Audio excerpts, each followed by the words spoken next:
veliko butastih komentarjev dobim, ampak tale je pa najbolj butast. Pravite, da nisem samozavesten in da take ženske ne marate. Tu se strinjam, ne samozavestnih moških ženske ne marate. In me pošiljate na obred z ajovasko. Tisti, ki ne veste, kaj je ta obred z ajovasko, tu je, da se zadrogiraš. In moje mišljenje je, da tisti, ki so nesamozavestni, se morajo drogirati. Jaz, ki sem samozavesten, jaz ne rabim droge in se umikati v neki svet navidezni, ki ne obstaja, tako da to podpirate, se vidi, da vi niste samozavestni, ne. Drugače pa v prejšnjem videu, če ste ga pogledali, ste videli, da mi je ena gospa napisala, da sem narcis.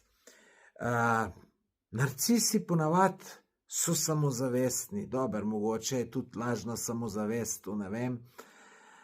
Ampak gledajte, jaz s samozavestjo nimam problemov, ne. Zdaj, če bi imel probleme s samozavestjo, pol se ne bi takole snemal, pa dajal na socialna omrežja, ker to moraš imeti kar hudo samozavest, da se upaš to narediti, ne. Vidite, vi nimate še toliko samozavesti, ne, da bi imeli uporabniško ime, da bi imeli pravi ime pa priimek. Kaj šele, da bi svojo slikco dali?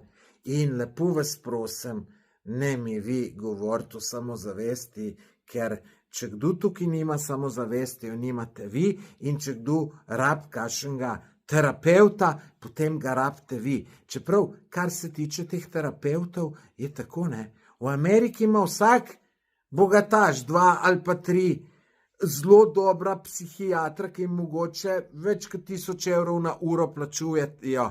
Tako da tu tudi, če nimaš nekih hudih težav, no pa vsak ima neke težave, ni nič slabega, če greš nekam psihoterapevtu.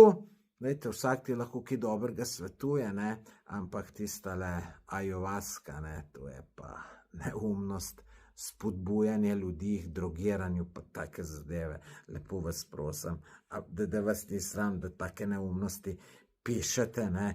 Nikoli v življenju nisem droge probal in nikoli jo ne bom probal, ravno zato, ker sem samozavesten in si ne dopustim, da ta sranje dal v svoje telo. Kaj pa vi mislite, dragi gledalci? Napišite v komentar, pa v kolikor me še ne sledite tukaj, me zasledite.